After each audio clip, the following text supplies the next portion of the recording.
This is lesson 7.9. It is fractions with addition properties.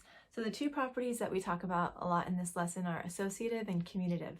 So commutative is just switching the two numbers, and with addition you're going to get the same sum. So 2 plus 3 is 5, 3 plus 2 is 5. And one way you can remember that name is if you think of a commute or a route that you're going to take to school or to work, and you can take one route one day and you can take a different route another day, like you can stop at the grocery store and then the bank and then go to your destination, or you could do the bank first and then the grocery store and then your destination. So you're changing the order of things. That is the commutative property. So that's one way to remember it. The other one is the associative property, and that's when you group different things together. So one way to remember that is who you associate with. So your coworkers, your friends, those are your associates, or that's who you're associating with or who you're grouping with.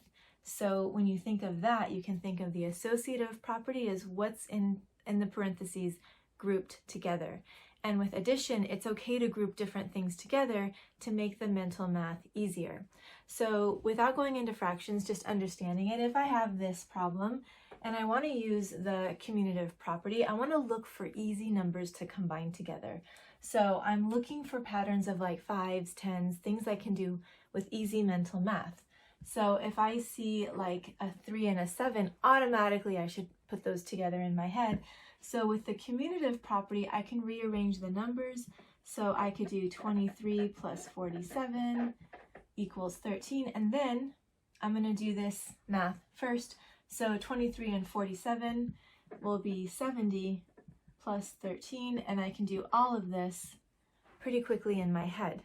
So that is what you would do with commutative. So with the associative property, let's say that my problem is grouped like this. What this would tell me is I want to do the parentheses first. So I would start to think, okay, I'm going to add 37 and 18. You can do that, or you can think, there's an easier way to put those two together. So I'm going to regroup my numbers because I can, because of the associative property of addition, I can group those two numbers first and add that mentally. So 23 and 37, I know 3 and 7 is a 10, so I'm just going to hold on to that.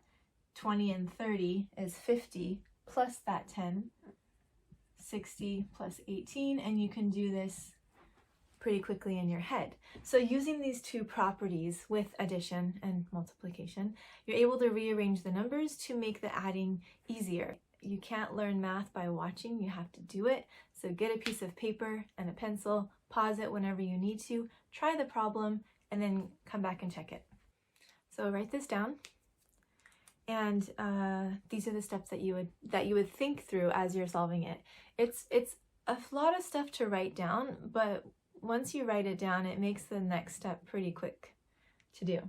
So I want to notice that I have a 4/8 and a 4/8, and that's going to be easier to work with than adding a 5 and a 4 to get 9/8 and all of that. So what I want to do first is I want to switch these two numbers. So that is the commutative property. I'm switching the numbers. Then I'm going to group the numbers that I want to work with first, and these 4/8 are what I want to focus on. That's the associative property. I'm putting those together. Then I think, okay, mental math. So if I think 4/8 and 4/8, I'll just put it here, 4/8 and 4/8. That equals 1 because it equals, well, 8/8, which equals 1. So that 1 is very easy to just take and add it to my wholes. So what do I have for my wholes? I have my 44 and my 60. What is 44 and 60 is 104 plus my 1. So this is going to all equal 105. Then I just have my leftover amount here. And if I have no fraction, I can just add my wholes, and then my leftover fraction is my leftover fraction. So 105 and 32, again, mental math, you can put those together in your head, and you get 137 and 5/8. So yes, it is a couple of steps to rewrite this and put them together, But look how much you can do in your head. That's the part that we want to get to, is using the properties to mentally get to an easier problem to solve. Okay, write it down first. So always look at your fractions first. I have a 7/8, 3/8, and 1/8. You might think, oh, 7 and 3, let me put that together for a 10, but not for fractions. For fractions, you want to think, what can I combine that's going to make a whole amount? So if I'm looking at 8 as my denominator, I want something in my numerator that will add up to 8. So I'm going to notice there's a 7 and a 1. So the first step I will do is to switch, again, kind of the same order, switch my numbers using the commutative property. And the next step is that I'm going to group my numbers using the associative property. So I'm going to put these two together, and that means I will calculate that first. So looking at my fraction, a 7/8 and a 1/8, that's going to be 8/8, and that will be one whole that I can add into my wholes. So with my whole amounts, 53 and 45, again, you should kind of be able to do that with mental math, and if not, that's okay to write it down, not a problem. But you're going to get 98 plus that leftover 1, so that will be 99. If you're not sure how to get there mentally, write it out, that's fine. So if I were to write it out, skip this part if you don't need it, you're going to do a 45 plus a 53, and you're going to get 98. And then my two fractions, 7/8 plus 1/8 is going to be 8/8, which is equal to 1. So if you're not at this place, you got to go back a few lessons, because you really got to know how to add those fractions pretty quickly. But that's how you get to the 99. So after that, all you have is the last number. So 99 plus 41 and 3/8. And when you only have one fraction left over, it's really fast. You just add the whole amounts, and then you have your fraction. So 99 plus 41. If you want to do this on the side, not a problem. It would just be 99 plus 41, and you would get 140 and 3/8. So write it down first.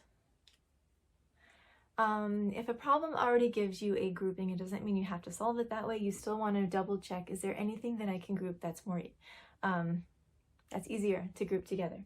So I look for my denominator. I look at my denominator to say, what can I make in my numerators that will add up to my denominator? That's your thought process. So if my denominator is 3, I want to look for my numerators to add up to 3.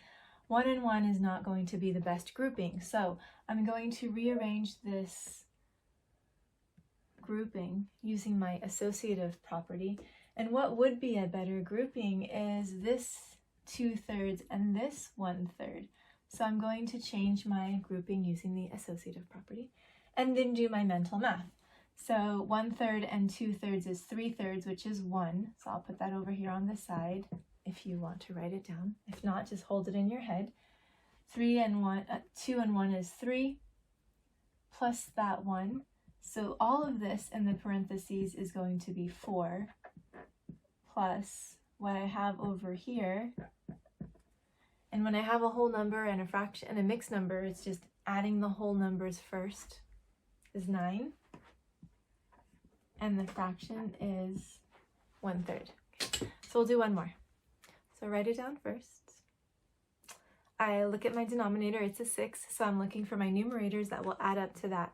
Right now, what's grouped is a 5 and a 4, 5/6 and 4/6.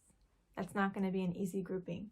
So I'm going to use my associative property, and I think, well, first, is it just a matter of moving the parentheses? Because what if I put the parentheses here? Would that make any difference? That would be adding the 5 and the 2. That's not really going to help either.